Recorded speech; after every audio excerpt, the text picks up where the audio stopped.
বনের ভিতরে বাস করত টুনি ও তার দুই ছানা। টুনির একটি ছানা খুবই পরিশ্রমী ছিল এবং অপরটি ছিল খুবই অলস। একদিন টুনি বাসায় এসে দেখল তার অলস ছানাটি বাসায় বসে আছে। তখন টুনি বলল, কি রে, তুই কি সারাদিন ঘরে বসে থাকবি? আমাদের তো কিছু সাহায্য করতে পারিস। আম্মু, বাচ্চাদের সাথে কি এমন ব্যবহার কেউ করে বলো? এমন করব না, তাহলে কি তোমাকে মাথায় নিয়ে নাচবো? থাক, তার আর দরকার হবে না। চেঁচামেচি না করে একটু ভালো করে কথা বললেই চলবে। হ্যাঁ, আমি কিছু বললেই তো চেঁচামেচি। আমি যখন মরে যাব তখন সব বুঝতে পারবি। আম্মু, তুমি আমাকে ইমোশনাল করে তুলো না তো। তুমি তো জানো আমার মনটা খুব নরম। তুই তোর বাবার মতো শুধু পাকা পাকা কথাই শিখেছিস, কাজের কাজ তো কিছুই জানিস না। যা, এখন জলদি যা, আমাদের নাশপাতি বাগানটি দেখে আয়। আম্মু, আমি তোমার সামনে থাকলে তুমি তো শুধু আমাকে কাজ দিতেই থাকবে। তার চেয়ে বরং আমি নাশপাতি বাগানটি দেখে আসি, সাথে সাথে আমার ঘোরাটাও হয়ে যাবে। বাগানটি দেখে কিন্তু জলদি বাসায় ফিরে আসবি। ঠিক আছে আম্মু, তাড়াতাড়ি চলে আসবো। এই কথা বলে টুনির বড় ছানাটি তাদের বাগান দেখতে চলে যায়। দূর, কি জীবন রে বাবা, এত কাজকর্ম আর ভালো লাগে না। জীবনের প্রতি ঘৃণা এসে গেল। কি ব্যাপার, আমাদের নাশপাতি বাগানে তো স্বর্ণের মতো চমকাচ্ছে কেন? নাশপাতি গাছে আবার স্বর্ণ ধরলো নাকি? জলদি গিয়ে দেখি তো।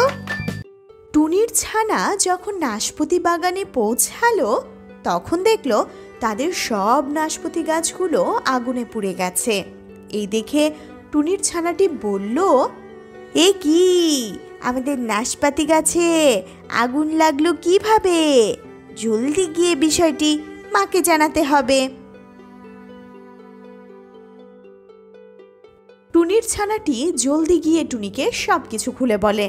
টুনি তখনই তাড়াতাড়ি তার ছানাদের নিয়ে নাশপাতি বাগানে চলে আসে।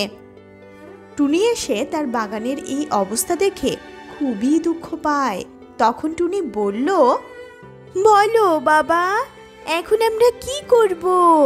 আমাদের এত কষ্টের বাগান আমাদের চোখের সামনে এভাবে আগুনে পুড়ে শেষ হয়ে যাচ্ছে। আম্মু, তুমি এভাবে ভেঙে পড়ো না। বিধাতা আমাদের একটা না একটা ব্যবস্থা করেই দিবে। তারপর থেকে টুনিদের সংসারে চরম দুরবস্থা চলতে থাকে। তারা দুবেলা দুমুঠো খাবারও জোগাড় করতে পারত না। একদিন টুনির ছোট ছানাটি টুনিকে বলল, আম্মু, আম্মু, আমরা যে এতদিন না খেয়ে কিছু টাকা জমিয়েছি, সেই টাকা দিয়ে কিছু নাশপাতি চারা বাজার থেকে কিনে এনে আমাদের জমিতে লাগিয়ে দিই। তারপর টুনি ও তার ছানারা নাশপাতি চারা কিনতে বাজারে চলে যায়। কিছুক্ষণ পর তারা কিছু নাশপাতি চারা নিয়ে তাদের জমিতে চলে আসে। আম্মু, চলো এখন আমরা নাশপাতি চারাগুলোকে মাটিতে পুঁতে দিই। ঠিক আছে ছানারা, চলো আমরা নাশপাতি চারাগুলো লাগিয়ে দেই।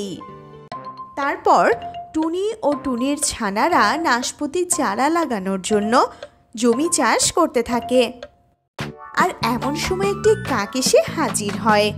কিরে টুনি, তুই এখানে কি করছিস? কাক ভাই, আমাদের জমিতে আবার নাশপাতির চারা লাগাচ্ছি। দূর, যত সব আজগুবি কারবার। তোকে এই জমিতে নাশপাতি চারা লাগাতে বলছে কে? এখানে কি নাশপাতি হবে? কেন কাক ভাই, তুমি দেখোনি আমাদের নাশপাতি গাছে কত সুন্দর নাশপাতি ধরেছিল? শুধু কপালের দোষে এ কি হয়ে গেল? হ্যাঁ, তা তো দেখেছি। এটা তো দেখলাম রোদের তাপে তোমার গাছগুলোতে আগুন ধরে গেল। তুমি এখান থেকে যাও তো, এমন মিথ্যাচার করে সবাইকে কষ্ট দিয়ে লাভ হয় কি তোমার? হ্যাঁ যাচ্ছি, তবে সত্য কথা বললেই তো দোষ।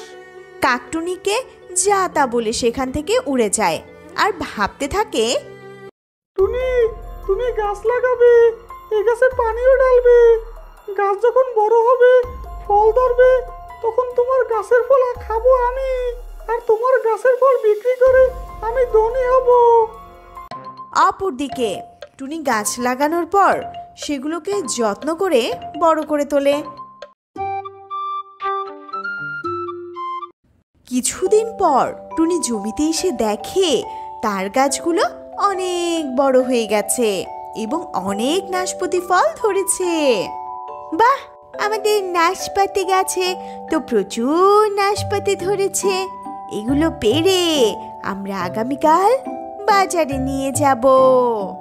টুনি তার বাগান পরিদর্শন করে বাড়িতে চলে যায়। আর কিছুক্ষণ পর টুনির বাগানে কাক আসলো।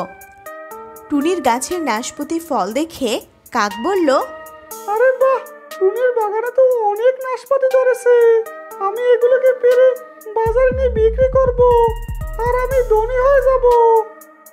এই কথা বলে কাক বস্তা আনতে বাসায় চলে গেল।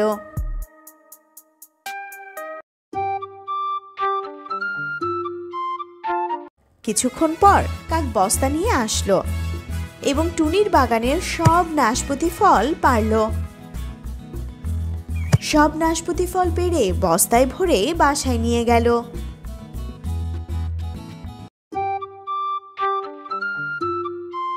পরের দিন টুনি বাগানে এসে দেখে গাছে কোনো নাশপাতি নেই। এসব দেখে টুনি খুব হতাশ হয়ে পড়ে এবং টুনি তাড়াতাড়ি বাসায় চলে যায়। আমার ছানারা, আমাদের বড় সর্বনাশ হয়ে গেল, আমাদের নাশপাতি গাছে কোনো নাশপাতি নেই। গতকালও আমি নাশপাতিগুলো দেখে এসেছিলাম। আম্মু, নিশ্চয়ই আমাদের পেছনে কেউ লেগেছে,